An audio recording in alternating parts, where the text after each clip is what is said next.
పోరాటం చేస్తున్నారు. అది హైదరాబాద్ నగరంలో చిన్నపరులైతే రైతులైతే మహిళలైతే పోరాటం చేస్తుంటే ఆ పోరాట స్ఫూర్తితోనే మేము ఖచ్చితంగా అన్నమని ఉంటాము. ఖచ్చితంగా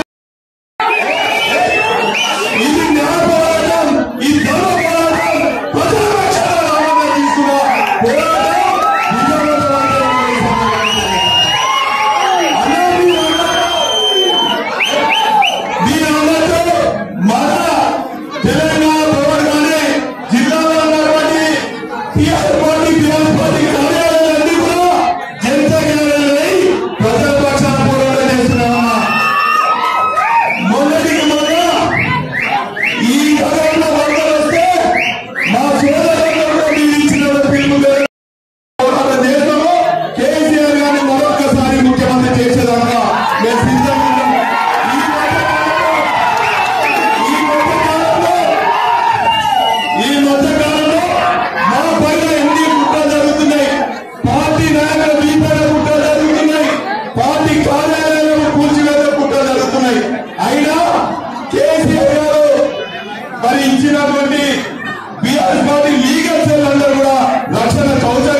మా ఆడబిడ్డలకు మా అన్నదమ్ములకు పేరు పేరున అందరికీ హృదయపూర్వక నమస్కారం.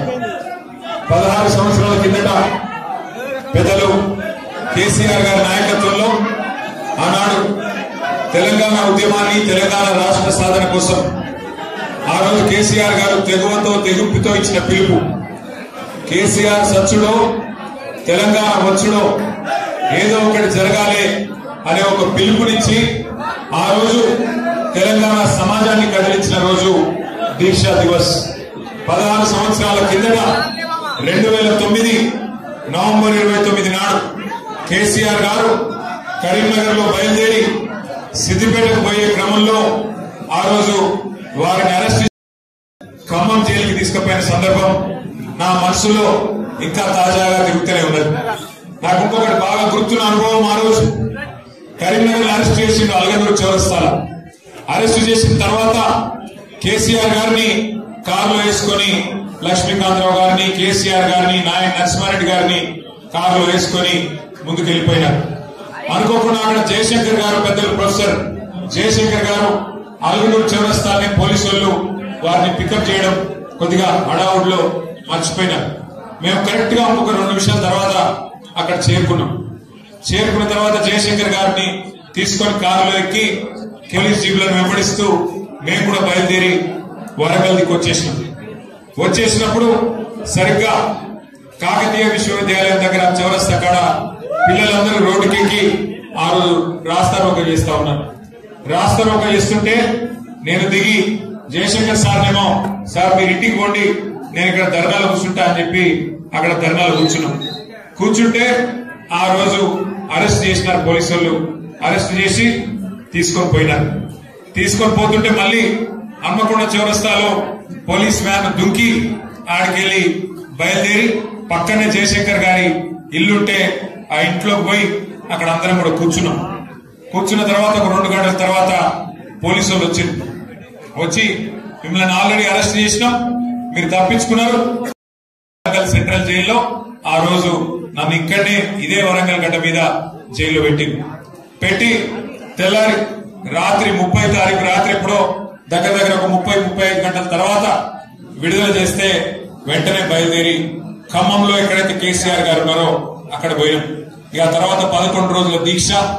ఆ దీక్ష తర్వాత తెలంగాణ సమాజం మొత్తం కదిలి, తెలంగాణలోని విద్యార్థి లోకం మొత్తం కదిలి, అది కేయూ కావచ్చు, ఓయూ కావచ్చు, వేరే విశ్వవిద్యాలయాలు కావచ్చు, అన్ని విశ్వవిద్యాలయాలు కథన భూమిని తలపించే విధంగా, యుద్ధ భూమిని తలపించే విధంగా మరి పూర్తి స్థాయిలో విద్యార్థుల పోరాటంతో ఎక్కడికక్కడ వీరోచితంగా తెలంగాణ కదిలింది.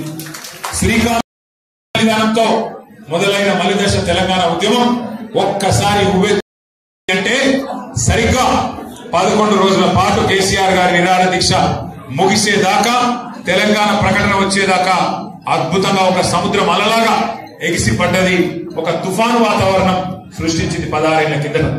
కానీ చాలా మంది పిల్లలకు, ఈ తరం పిల్లలకు దీక్ష గురించి తెలియదు, తెలంగాణ ఉద్యమ పోరాటం గురించి తెలియదు. ఎందుకంటే వాళ్ళ తప్పు కాదు, రాష్ట్రం వచ్చి 12 ఏళ్ళ. కాబట్టి ఆ రోజు నా కొడుకే ఉన్నాడు, నా కొడుకు వయసు ఇప్పుడు 20, ఆ రోజు 8 ఏళ్ళు. మరి ఆ రోజు 8 ఏళ్ళు ఉన్న పిల్లగానికి తెలంగాణ ఉద్యమం ఏం తెలుస్తుంది? కేసీఆర్ గారు చేసిన త్యాగము, పోరాటము, మన విద్యార్థుల అమరవీరుల బలిదానాలు, తెలంగాణలోని అన్ని కులాలు మతాలు ఆ రోజు జేఏసీగా ఏర్పడి ఎంత అద్భుతంగా కథం దొక్కినాయో ఇవన్నీ కూడా మరచిపోలేని సందర్భాలు. అందుకే ఆ దీక్షా దివస్ స్ఫూర్తితో, కేసీఆర్ గారి పోరాట స్ఫూర్తితో, తెలంగాణ విద్యార్థుల పోరాట స్ఫూర్తితో, తెలంగాణ ఉద్యోగుల పోరాట స్ఫూర్తితో, తెలంగాణ జర్నలిస్టుల పోరాట స్ఫూర్తితో, ఆనాటి పోరాట స్ఫూర్తిని తిరిగి ఒక్కసారి తలుచుకొని మళ్ళీ తెలంగాణ ప్రజలను రాచి రంపాన పెడుతున్న కాంగ్రెస్ పార్టీకి బుద్ధి చెప్పడానికి ఆనాటి త్యాగ నిరతిని, ఆనాటి పోరాట స్ఫూర్తిని అందిపుచ్చుకొని ముందుకు పోవాలన్న ఉద్దేశంతోనే మన పార్టీ ఆధ్వర్యంలో ప్రతి సంవత్సరం నవంబర్ 29 నాడు దీక్షా దివస్ అనే కార్యక్రమం మనం చేస్తా ఉన్నాం. పెద్దలు వినయ్ భాస్కర్ గారు ప్రతి సంవత్సరం కూడా ఒక్కరోజు మీ లొల్లిలోకి ఇట్లా బాగానే పెడతారు కానీ కొద్దిగా వినూరు, అప్పుడప్పుడు వినూరు. 11 రోజుల పాటు కార్యక్రమాలు చేస్తాడు వినయ్ భాస్కర్ గారు ప్రతి సంవత్సరం. ఇక్కడ ఉండే కవులను, కళాకారులను, రిటైర్డ్ ఉద్యోగులను, విద్యార్థులను, ఇతర కార్మిక సంఘాలను అందరినీ కలుపుకొని 11 రోజుల పాటు కార్యక్రమాన్ని విజయవంతంగా ప్రతి సంవత్సరం కూడా హన్మకొండలో వినయ్ భాస్కర్ గారు నిర్వహిస్తూ ఉంటారు. ఏ దీక్షతోనైతే తెలంగాణ చరిత్ర మలుపు తిరిగిందో, ఏ దీక్షనైతే తెలంగాణ సాధించిందో, ఏ దీక్షనైతే ఇవాళ రాష్ట్రాన్ని మనకు తెచ్చిపెట్టిందో ఆ దీక్షను గుర్తు చేసుకోవాల్సిన బాధ్యత, ఆ పోరాటాన్ని గుర్తు చేసుకోవాల్సిన బాధ్యత, ఆ మహానాయకుడికి అండగా నిలబడాల్సిన బాధ్యత మనందరి మీద ఉన్నది. కాబట్టి 29 నవంబర్ మళ్ళీ ఒకసారి గట్టిగా కథం దొక్కాలని చెప్పి హన్మకొండలోని మా అన్నదమ్ములకు, ఆడబిడ్డలందరికీ నా ప్రార్థన. మీ అందరికీ తెలుసు, 10 ఏళ్లు కేసీఆర్ గారి ప్రభుత్వంలో ఈ మన కార్యక్రమం పెట్టుకున్న ఉద్దేశమే పక్కకు పోతుంది. ఒక మాట మాత్రం నేను చెప్పదలుచుకున్నా, ఒక మాట మాత్రం నేను మీకు గుర్తు చేయదలుచుకున్నా. సరే, మనం ఓడిపోయినాం, హన్మకొండల తెలంగాణ రాష్ట్రంలో ప్రభుత్వం పోయింది అనే బాధ కొంతమందికి మన వాళ్ళకు ఉండొచ్చు. కానీ ఏం బాధ ఎక్కువ నిరుత్సాహపడవలసిన అవసరం ఏం లేదు. ఎందుకంటే ప్రజలకు ఇప్పటికే అర్థమైంది, ప్రజలు ఇప్పటికే బయట మాట్లాడుతున్నారు, ఇప్పటికే గుర్తు చేసుకుంటున్నారు. కేసీఆర్ గారు మళ్ళీ తిరిగి రావాలి, రాష్ట్రానికి ముఖ్యమంత్రి కావాలి, కేసీఆర్ గారి చెప్తా ఉన్నారు. అప్పుడప్పుడు ఇట్లా జరగడం కూడా మంచిదే. ఎందుకంటే చీకటిని చూస్తేనే వెలుగు విలువ తెలుస్తుంది, చీకటిని అనుభవిస్తేనే వెలుగు విలువ తెలుస్తుంది, కష్టపడితేనే సుఖం విలువ తెలుస్తుంది. అట్లాగే అప్పుడప్పుడు గాడిదలో చూస్తేనే గుర్రం విలువ కూడా తెలుస్తుంది. అందుకే నేను చెప్పేది బాధపడేది లేదు, భయపడేది అంతకంటే లేదు. వినయన్న ఇక్కడికి వస్తున్నప్పుడు చెప్పిండు, అన్న మన పిల్లల మీద పోలీస్ కేసులు, దొంగ కేసులు పెడుతున్నారు అని. పిల్లల మీద పెడతారు, పెద్దవాళ్ళ మీద పెడతారు, ఎందుకంటే వాళ్ళకు పరిపాలన చేతనైతలేదు. నేను ఇక్కడికి రాగానే అందుకే ముందుగా పోయి మన వరంగల్ న్యాయవాదుల బృందానికి ధన్యవాదాలు చెప్పిన వారందరికీ కూడా, మా అడ్వకేట్లు ఉద్యమంలో ఏ పాత్ర అయితే పోషించారో, ఉద్యమంలో ముంగటుండి ఎట్లయితే నడిపించారో మళ్ళీ అట్లే నడిపిస్తున్నారు. మా పిల్లలకు అండగా నిలబడ్డారు, పార్టీ కార్యకర్తలకు అండగా నిలబడ్డారు. ప్రభుత్వం చేస్తున్న అన్యాయానికి వ్యతిరేకంగా న్యాయం కోసం నిలబడ్డ న్యాయవాదులకు నేను హృదయపూర్వకంగా వారికి ధన్యవాదాలు చెప్తా ఉన్నా. మీ అందరి తరఫున కూడా హృదయపూర్వకంగా వారికి కృతజ్ఞతలు చెప్తా ఉన్నా. భయపడాల్సిన అవసరం లేదు, ఎందుకంటే ఈ ప్రభుత్వం ఒక్కొక్కటిగా తన నిజ రూపాన్ని బయట పెట్టుకుంటూనే ఉన్నది. మీరు ఒక చిన్న ఉదాహరణ, ఇవాళ ఇక్కడికి వస్తుంటేనే నేను పరకాలకు పోయి వచ్చిన, అందుకే కొద్దిగా ఆలస్యమైంది. అక్కడ మనం కట్టిన టెక్స్టైల్ పార్క్ కేసీఆర్ గారి ప్రభుత్వంలో అజంజాహీ మిల్లు ఏదైతే వరంగల్లో ఒకనాడు 1000 మందికి ఉపాధి కల్పించిందో, అజంజాహీ మిల్లు ఉమ్మడి ఆంధ్రప్రదేశ్ లో మూతపడ్డది. కేసీఆర్ గారు ఒక విజన్ తో, ఒక దార్శనికతతో, ఒక ప్రణాళికతో ఒకటే మాట చెప్పినారు మాకు ఆనాడు ప్రభుత్వంలో. బంగారం అసొంటి తెల్ల బంగారం, పత్తి వండించే నేల వరంగల్లో పుష్కలంగా ఉన్నది. వరంగల్ నుంచి నేతన్నలు ఇవాళ మన వరంగల్ ఈస్ట్ వరంగల్ కావచ్చు, వరంగల్ కాన్స్టిట్యున్సీ కావచ్చు, పాలకుర్తి కావచ్చు, జనగామ కావచ్చు, ఎన్నో ప్రాంతాలలో అద్భుతమైన టాలెంటెడ్ నేతన్నలు ఉన్నారు. కానీ ఇక్కడ మిల్లులు మూతబడి ఇక్కడ బతుకుదెరువు లేక సూరత్ కు పోయిన వాళ్ళు 2017 అక్టోబర్ నెలలో కేసీఆర్ గారి చేతుల మీదుగా శంకుస్థాపన చేసుకున్న కాకతీయ మెగా టెక్స్టైల్ పార్కు ఇవాళ పెద్ద ఎత్తున పరిశ్రమలు మనం తీసుకున్న ప్రయత్నంతో, మనం చేసిన ప్రయత్నంతో, మనం తీసుకున్న చొరవతోని ఇలా కైటెక్స్ లాంటి పరిశ్రమ, అట్లాగే M1 అనే దక్షిణ కొరియాకు సంబంధించిన పరిశ్రమ, బొంబాయికి సంబంధించిన గణేష్ అనే సంస్థ, ఇవన్నీ కూడా వచ్చి అక్కడ పెద్ద ఎత్తున ఉపాధి ఏదైతే దొరుకుతున్నదో వాళ్ళ ఆహ్వానం మేరకు మా ధర్మ కలిసి వాళ్ళు అడుగుతున్నారు, అన్నా మరి బీసీ రిజర్వేషన్ల మీద మనం ఏం చెప్పాలి అన్నారు. ఏం చెప్పేది ఉన్నది మీకు తెలుసు. బీసీ డిక్లరేషన్ అని తెచ్చింది కాంగ్రెస్ పార్టీ 2023 నవంబర్ మాసంలో, నవంబర్ 10 నాడు, 2 ఏళ్ల కిందట ఆ రోజు కామారెడ్డిలో బీసీ డిక్లరేషన్ అని పెట్టింది. ఏమేమి చెప్పిందల్లా బీసీల ప్రాతినిధ్యంలో కూడా 42% వాటా ఇచ్చి తీర్థం 6 నెలలనే ఇస్తామని చెప్పి నమ్మవలికి బీసీల ఓట్లు వేయించుకున్నది కాంగ్రెస్ పార్టీ. మరి గెలిచినాక 6 నెలలు కాదు, మరి 2 ఏళ్ళు అయితే, ఇంకొక వారం రోజులు అయితే 2 ఏళ్ళు వచ్చిపోతుంది. పెద్ద పెద్ద డైలాగులు పెట్టిండ్రు. 42% ఇస్తామన్నారు. దేశంలో అని కేసీఆర్ గారు తెలిస్తే వీళ్ళు వచ్చినాక వీళ్ళ సర్వేతోని 5% జనాభా తగ్గించిండ్రు. 51% లేరు, 46% ఉన్నారని చెప్పి అందులో తప్పుడు నివేదిక ఇచ్చిండ్రు. తప్పుడు నివేదిక వేయడమే కాదు, కమిషన్ వేసిండ్రు, ఇంకేదో వేసిండ్రు, జీవో అన్నారు, ఇంకేదో అన్నారు, ఇంకేదో అన్నారు. ఒకటే పార్టీ 5 రకాలుగా మాట్లాడింది. ఒకసారి ఏమో ఢిల్లీకి పోతారు, రాజ్యాంగ సవరణతోనే రిజర్వేషన్ అంటారు. ఇంకోసారి హైదరాబాద్ లో ఇక మేము అంటారు. మూడోసారి కేబినెట్ లో ఆర్డినెన్స్ ఇచ్చేసినాం పోండి. ఇంకోసారి 7% అని చెప్పి 160 కోట్లు ఖర్చు పెట్టి రాహుల్ గాంధీ శుభాషు ఇంతకంటే గొప్ప కార్యక్రమం లేదు అని రాహుల్ గాంధీ బీహార్ లో దెబ్బకొట్టి ఇచ్చేసినాం 42% రిజర్వేషన్ అని కాకమ్మ కథలు చెప్పి ఆఖరికి నిన్న పంచాయతీ ఎన్నికల నోటిఫికేషన్ ఇస్తే ఏం చేసిందల్లా ఇదివరకు కేసీఆర్ ప్రభుత్వంలో ఇచ్చిన 24% రిజర్వేషన్ తగ్గించి 17% చేసింది. ఇక్కడ 42 చెప్పింది, ఇచ్చిందేమో 17%. ఇంతకంటే అన్యాయం బలహీన వర్గాలకు నాకు తెలిసి భారతదేశంలో ఎన్నడూ ఏ ప్రభుత్వం కూడా చేయలేదు.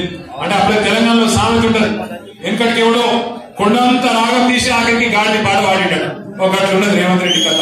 42% రిజర్వేషన్ అని చెప్పి కేసీఆర్ అన్యాయం చేసిందని చెప్పి తప్పుడు మాటలు చెప్పి అబద్దాలు చెప్పి అష్టవంకర మాటలు మాట్లాడి ఆఖరికి నిన్న నువ్వు తీసుకొచ్చిన పంచాయతీ ఎన్నికల నోటిఫికేషన్ లో పరిమితం చేసిన ద్రోహి రేవంత్ రెడ్డి అనే మాట నేను మీకు గుర్తు చేస్తా ఉన్నా.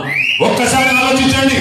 తెలంగాణలోని బలహీన వర్గాల మేధావులు, బలహీన వర్గాల సోదరులు సోదరిమణులు 42% అని మాట ఇచ్చి ప్రభుత్వ కాంట్రాక్టులలో ఇస్తా, విద్యలో ఇస్తా, ఉద్యోగాలను ఇస్తా, అట్లాగే రాజకీయంగా వాటా ఇస్తా, 1,00,000 కోట్ల బడ్జెట్ పెడతా, సంవత్సరానికి 20,000 కోట్లు మీకు బడ్జెట్లనే పెడతా అని నమ్మి పార్టీ పరంగానే జరగని సర్పంచ్ ఎలక్షన్. ఇలా బీఫారం ఇచ్చేది లేదు, కారు గుర్తున్నది, ఏ గుర్తుండదు. మన అసలు ఎలక్షన్లనట సర్పంచ్ ఎన్నికల్లో ఇవాళ కొన్ని మండలాల్లో బీసీలకు రిజర్వేషన్ లేకుండా చేసిన దుర్మార్గులు ఇప్పుడే పల్లరాజేశ్వరరెడ్డి గారు చెప్తున్నారు. ఏ మండలం అని చెప్పింది? నర్మేట మండలం జనగామ 17 సర్పంచ్ 17 గ్రామ పంచాయతీలుంటే ఒక్కటి బీసీ రిజర్వేషన్. ఇంకా కొన్ని మండలాలు నా దగ్గర నా కాన్స్టిట్యూన్సీలో వీరపల్లి అనే మండలం ఉంటుంది. మొత్తానికి ఒక్కటంటే ఒకటి కూడా లేదు. మొత్తం మండలంలో ఒకటి రిజర్వేషన్ లేదు. మొత్తం కూడా పాదయాత్ర చేసి గట్లాంటి పరిస్థితి వచ్చింది. ఆఖరి ఓట్లు ఆఖరికి కొనుక్కొని గెలిచి సరే 1 సీటు పర్వాలేదు. కానీ ఒకటి మాత్రం గుర్తుపెట్టుకోండి ముఖ్యమంత్రి గారు, కాంగ్రెస్ నాయకులారా, ఈ ద్రోహం ఈ మోసం ఎల్లకాలం నడవదు. కేసీఆర్ గారి పోరాట స్ఫూర్తితో, కేసీఆర్ గారి నాయకత్వంలో నడిచిన మా విద్యార్థుల త్యాగ నిరతితో, మా ఉద్యోగుల చూపెట్టిన బాటలో, మా జర్నలిస్టులు చూపెట్టిన బాటలో, మా తెలంగాణ న్యాయవాదులు ఆనాడు తెలంగాణ ఉద్యమంలో చూపెట్టిన బాటలో కలిసి మళ్ళీ ఒకసారి దీక్షా దివస్ పూర్తిగా కదం తొక్కుతాం. ఏ ఓరుగల్లునైతే నువ్వు అవమానిస్తున్నావో, ఏ ఓరుగల్లుకు ప్రతీకగా ఉన్న కాకతీయ కళాతోరణాన్ని ఇవాళ తెలంగాణ రాజముద్రలకి నువ్వు తీసేస్తున్నావో, అదే ఓరుగల్లు నుంచే ప్రతిఘటన ప్రారంభమైతుంది. తప్పకుండా కాంగ్రెస్ పార్టీకి గోరిగడ్డ దిశగా పోరాటం నడుస్తుందనే మాట కూడా నేను విజ్ఞప్తి చేస్తా ఉన్నా. ఒక బీసీలకి కాదు ఈ ప్రభుత్వం మోసం చేసింది, తెలంగాణలోని సంపన్న వర్గాలకు మోసం. ఎంపీటీసీ అయితేనేమి, జెడ్పీటీసీ అయితేనేమి, ఏ ఎలక్షన్ వస్తేనేమి కలిసి కట్టుగా కదం తొక్కుదాం. ఒక్కొక్క నాయకుడు, ఒక్కొక్క కార్యకర్త, ఒక్కొక్క సోదరుడు, ఒక్కొక్క సోదరి, ఒక్కొక్క కేసీఆర్ కావాలి. ఇప్పుడు మనం ఒక్కసారి యాడ్ చేసుకోండి. మనం ఒక్కరోజు ఇప్పుడు ఎంత అవుతుంది? టైం 3 అవుతుందా? 3 కొడితేనే ఆకలి అవుతుందా? అన్నం తినకపోతే మరి కేసీఆర్ గారు 11 రోజులు అన్నం తినకుండా, మంచిని తాగకుండా, మన కోసం, తెలంగాణ కోసం ఒక్క పూటకే మనకు ఆగమైతే 11 రోజులు ఇలా అన్నాహారాలు మానేసి, అట్లాంటి నాయకుడి నాయకత్వంలో తెలంగాణ సాధించిన మన పార్టీ మనకెన్నటికైనా గర్వకారణం. సరే, అధికారం ఉండొచ్చు, లేకపోవచ్చు. ఇలా జై తెలంగాణ అనే జీవితంలో అన్నోడు ముఖ్యమంత్రి కావచ్చు, కానీ ఎన్నటికైనా చరిత్రలో మళ్ళీ ఏ పార్టీ అయితే పోరాటాన్ని చేసిందో, ఏ గులాబీ జెండానైతే తెలంగాణ సాధించిందో, ఆ జెండాకుండే స్థానం, ప్రత్యేకమైన స్థానం ఎన్నటికీ ఎవరు కూడా తీసివేయలేదు. అందుకే కేసీఆర్ గారి స్ఫూర్తిగా నేను కేసీఆర్ గారు ఇచ్చిన స్ఫూర్తితో ముందుకు పోదాం, బ్రహ్మాండంగా ముందుకు నడుద్దాం. ఇంకొక 2 ఏళ్లు పోరాటాలు తప్పవు, ఇంకొక 2 ఏళ్లు కేసులు తప్పవు, ఇంకొక 2 ఏళ్లు ఈ దుర్మార్గ పాలనను ఎదుర్కొనే విషయంలో తప్పకుండా పోరాటాలు తప్పవు. ఇవాళ రేవంత్ రెడ్డి ఆయన అత్త సొమ్ము, ఆయన అయ్య సొమ్ము అన్నట్టు 5 లక్షల కోట్ల భూములు హైదరాబాద్ లో అమ్ముకొని వాళ్ళ సొంత పార్టీలకు, వాళ్ళ అన్నదమ్ములకు ఇలా అమ్ముకునే ప్రయత్నం చేస్తా ఉన్నాడు. ఒక అవినీతి అనకొండ లెక్క అనుముల రేవంత్ రెడ్డి ఇలా రాష్ట్రానికి పట్టిన ఒక విషపురుగులాగా తయారయ్యాడు. మరి అట్లాంటి దుర్మార్గుణ్ణి ఎదుర్కోవాలి అంటే గ్రామాన చైతన్యం వెలిగివ్వాలి. దీక్షా దివస్ స్ఫూర్తితో మనందరం కదం తొక్కాలి. దానికి సంబంధించి పెద్ద ఎత్తున వినయ్ భాస్కర్ గారి నేతృత్వంలో జరుగుతుంది. అందరూ కూడా పాల్గొనండి.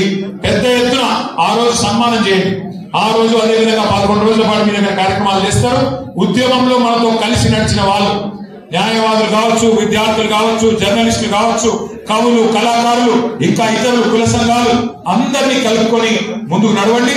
కేవలం ఉద్యమానికి సంబంధించిన జ్ఞాపకాలను మాత్రమే నెమరు వేసుకోవడానికి, ఏ రకంగా రాష్ట్రాన్ని సాధించడమో గుర్తు తెచ్చుకోవడానికి పనికొచ్చే ఈ ఉత్కృష్టమైన సందర్భాన్ని అద్భుతంగా వాడుకోవాలని చెప్పి మనస్ఫూర్తిగా కోరుతూ, ఇప్పటికే ఆలస్యమైంది, దయచేసి ఎమ్మెల్యే అనుకోవద్దని చెప్పి కూడా కోరుతూ, జై తెలంగాణ.